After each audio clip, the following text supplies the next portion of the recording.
शुभ संध्या students, कैसे हैं आप सब लोग। आशा करता हूं अच्छे होंगे।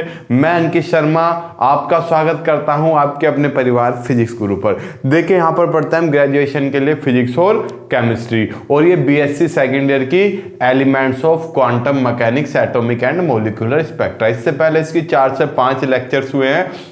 आज जो हम पढ़ने वाले हैं हाइजेनबर्ग अनसर्टेनिटी प्रिंसिपल। उससे पहले मैं इसे 2 पार्टीशन में डिवाइड कर देता हूं। टॉपिक का नाम आपने सुन लिया है, यहाँ दिख रहा है। यहाँ पर हम लिखते हैं HEISENBERG। आपने ये सुना है 10th क्लास में, शायद केमिस्ट्री में सुना होगा, Heisenberg uncertainty principal.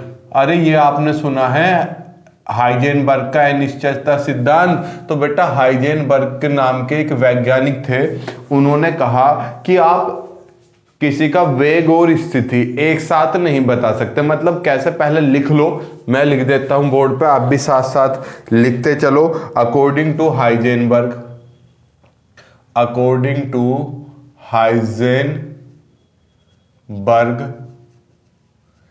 It is impossible, यह असंभव है। क्या असंभव है? टू डिटरमाइन द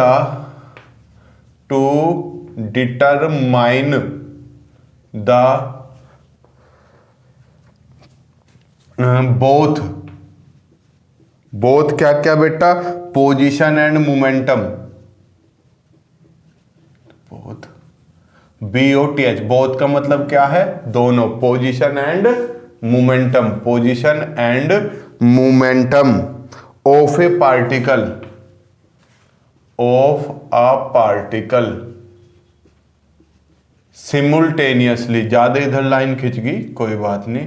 सिमुल्टेनियसली, लगातार एक के बाद एक, LANEOUSLY, simultaneously. To measure this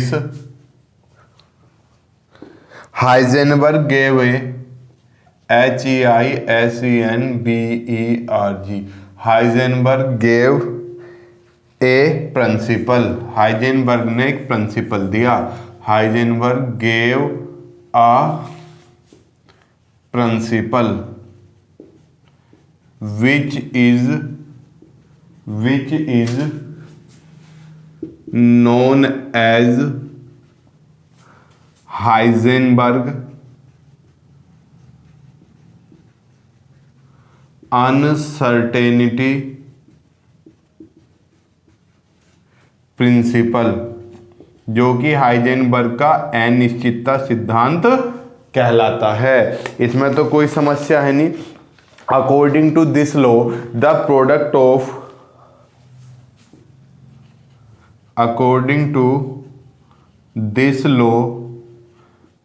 product of किस किस की product? Uncertainty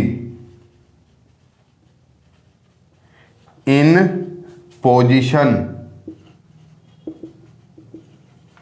and uncertainty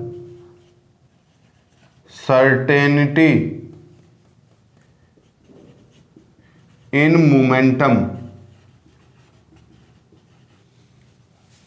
is greater or equal to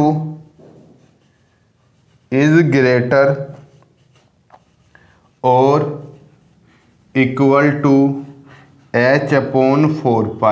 मतलब अभी समझा रहा हूं, that is delta x dot delta p is greater than और इक्वल टू H/4π। अब ये x क्या है? Where delta x is uncertainty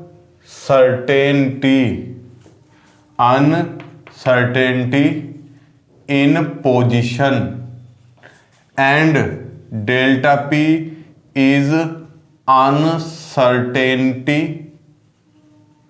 in momentum. ठीक, चलिए देखो, अब इसके बारे में एक बार हम मोटा मोटा समझ लेते हैं। बेटा हाइजेनबर्ग नाम के एक वैज्ञानिक थे। कौन थे? हाइजेनबर्ग नाम के एक वैज्ञानिक थे। उन्होंने कहा कि किसी भी बॉडी की दोनों एक साथ क्या पोजीशन और मोमेंटम एक साथ निकालना असंभव है, यानी कि निकाल नहीं सकते। लेकिन इसे निकालने के लिए हाइजेनबर्ग ने एक फॉर्मूला दिया या एक सिद्धांत दिया। PALE नहीं, PLE का मतलब है सिद्धांत। एक सिद्धांत दिया जिसे ही हम क्या बोलते हैं? Heisenberg uncertainty principal.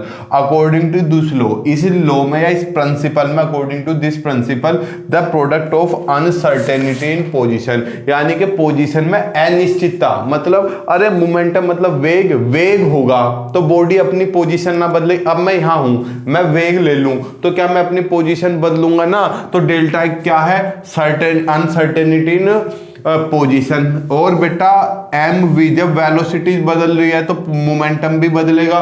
तो बेटा अनसर्टेनिटी, अनिश्चितता किसमें? मोमेंटम में है। तो इन दोनों की प्रोडक्ट h/4π से क्या होगी? बड़ी होगी। ये किसने बताया हमें? ये हाइजेनबर्ग ने बताया। फटाफट आप इसका स्क्रीनशॉट लो, 2 सेकंड के लिए मैं स्क्रीनशॉट देता हूं। ठीक, आपके सिलेबस में बेटा इसकी 2 फॉर्म और हैं। ठीक, we can write this principle into another form. इस प्रिंसिपल को हम दूसरी फॉर्म में भी लिख सकते हैं। जैसे एक तो एनर्जी की टर्म में delta E delta T is greater than h/4π, same. या एक लिख सकते हैं हम delta L dot delta phi h/4π। Sir ये LET क्या है? अभी इनके बारे में हम डिस्कशन करते हैं। अब हम डिस्कशन करते हैं इसे। ठीक, स्क्रीनशॉट फटाफट ले लीजिए। मैंने साफ करने वाला कपड़ा कहाँ रख दिया? शायद मिलेगा मिलेगा मिलेगा मिलेगा, मिल गया। ठीक है, चलें, चलो ये मैं रब कर देता हूँ। ठीक है,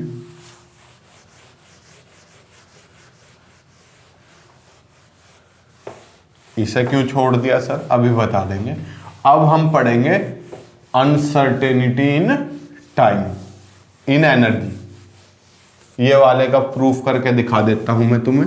E.T is greater equal h/4π। बेटा अब रेगुलर हो रही है आपकी क्लास।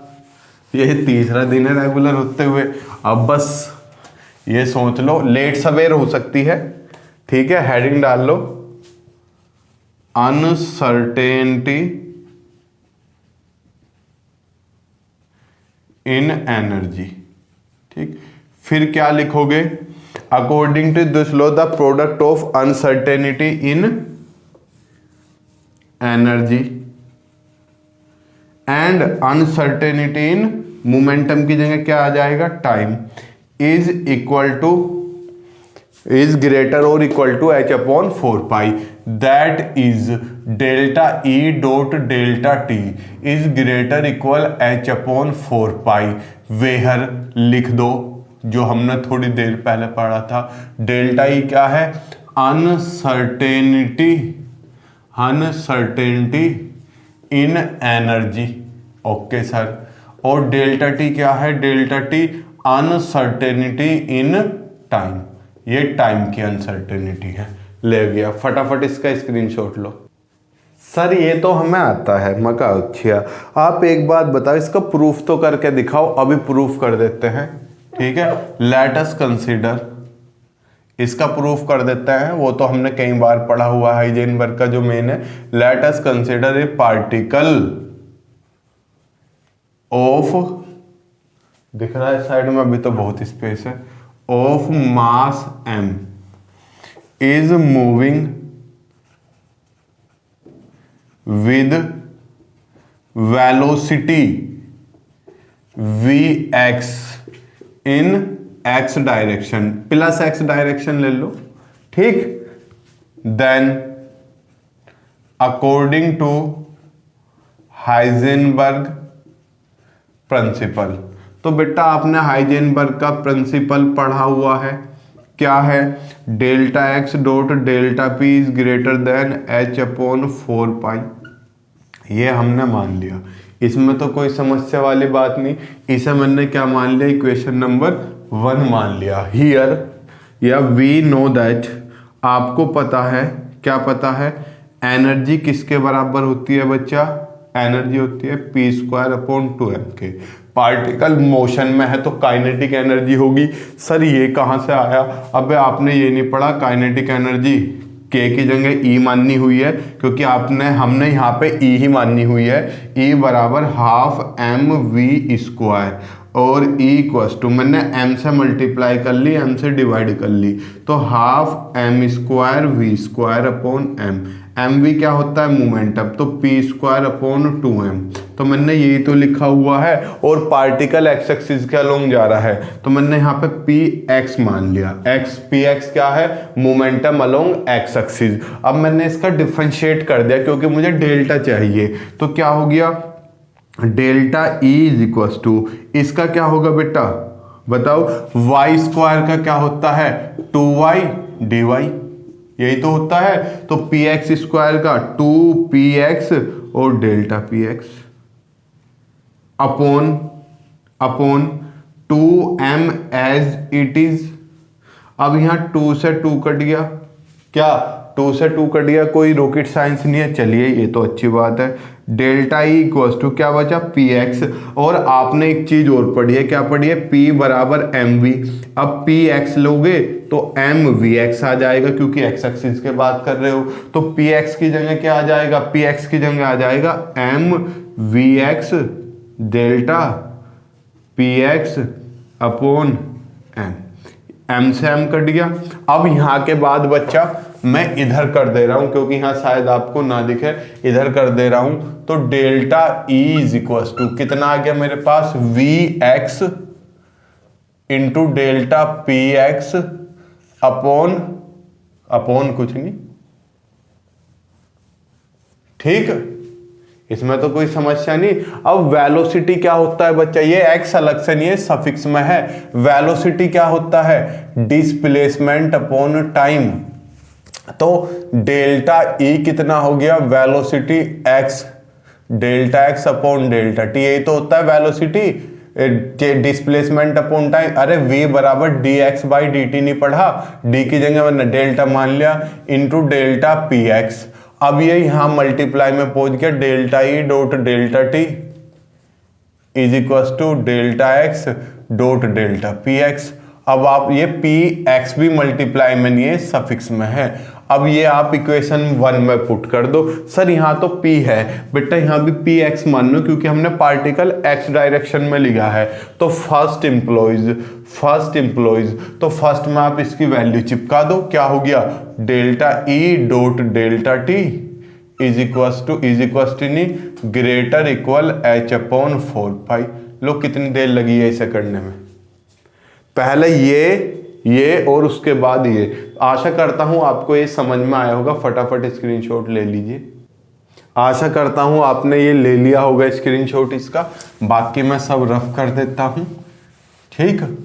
अब हम पढ़ेंगे लास्ट जो लिखा था delta L dot delta phi वाला। एल क्या है, फाई क्या है, ये सब आपको 2 मिनट में पता चल जाएगा, ठीक। अब यहां मान के चलो, हेडिंग डाल लो पहले, uncertainty in angular momentum. L क्या है, एंगुलर मोमेंटम। अब ये एंगुलर मोमेंटम क्या है बच्चा, ये है कोणीय संवेग। क्या है, कोणीय संवेग। तो लिख लो uncertainty in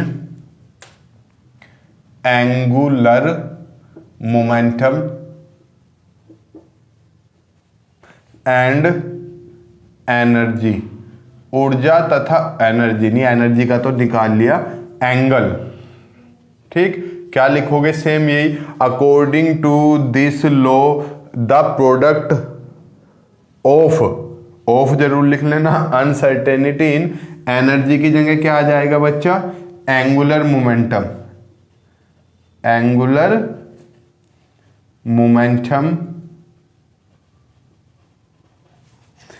and uncertainty in time की जगह क्या आ जाएगा, एंगल इज ग्रेटर और equal to h upon 4 pi, that is delta L dot delta phi.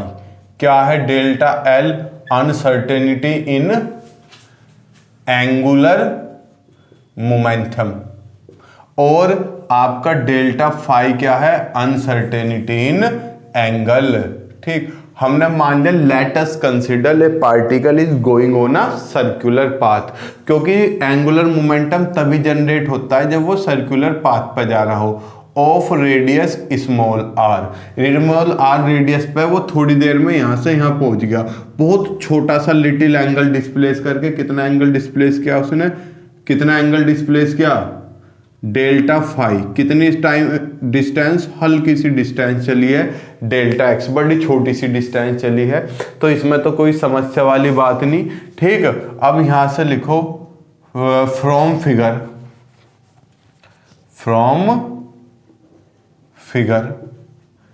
Figure से आपने लगाया angle equals to arc upon radius, कोण बराबर चाप बटे त्रिज्या। एंगल कितना है? Delta phi. आर्क कितनी है? डेल्टा एक्स अपॉन रेडियस कितनी है? आर। ये इक्वेशन नंबर क्या मान ली मैंने? फर्स्ट। ठीक, और फिर आपने क्या किया? वी नो, हम जानते हैं जो आपका एंगुलर मोमेंटम होता है वो कितना होता है? M V R. ये एम वी क्या है बच्चा? ये पी ही तो है। अब भाई एक पी ही तो है, रेखीय संवेगी तो है, पी बराबर एम वी। अब मैं इसका डिफरेंशियल कर दूं तो इधर तो आ जाएगा delta L is equal to delta P, और आर तो मेरा कांस्टेंट है तो चेंज होगा ही नहीं, तो ये होगी इक्वेशन सेकंड। अब मैंने क्या किया? फर्स्ट की और सेकंड की मल्टीप्लाई की। फर्स्ट की और सेकंड की जब मैं मल्टीप्लाई करूंगा तो इधर तो आएगा delta L dot delta phi, इधर क्या आएगा? Delta X upon R into delta P R. अब देखो आर से तो आर कट गया, आर से तो आर कट गया, तो मेरे पास बचा क्या? Delta L dot delta phi is equal to delta X dot delta P आ गया।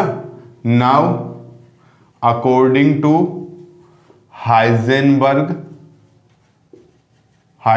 नहीं बोलते आप, हाइजेनबर्ग ही बोल लो, अनसर्टेनिटी प्रिंसिपल। क्या था uncertainty principle? Delta X dot delta P is greater H upon 4 pi. अब इसकी वैल्यू चिपका दूं, इसलिए delta L dot delta phi is greater equal H upon 4 pi. लो जी, खत्म।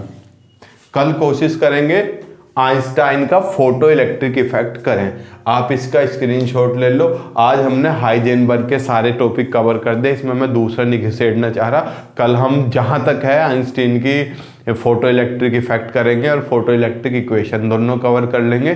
फिर आपकी यूनिट खत्म, फिर यूनिट 2 पे चलेंगे जिसमें श्रोडिंगर है। यूनिट 2 मतलब छोटी है, लेंथी नहीं है, बस उसमें मैथमेटिकल पोर्शन थोड़ा सा ज़्यादा है, कैलकुलेटिव पोर्शन ज़्यादा है। आप घबराइए मत, इस फरवरी में हम कोर्स खींच देंगे। सर इलेक्ट्रोमैग्नेटिक्स भी रह रही है और लेज़र का भी कुछ पोर्शन रह रहा है, तो हम जल्दी ही स्टार्ट करेंगे। ठीक, चलिए आज थोड़ा सा नेटवर्क स्लो था इसलिए वीडियो अपलोड होने में देर हो गई है। मिलते हैं हम आपसे कल, तब तक खुश रहिए, मुस्कुराते रहिए। जय हिंद, जय भारत, प्रणाम।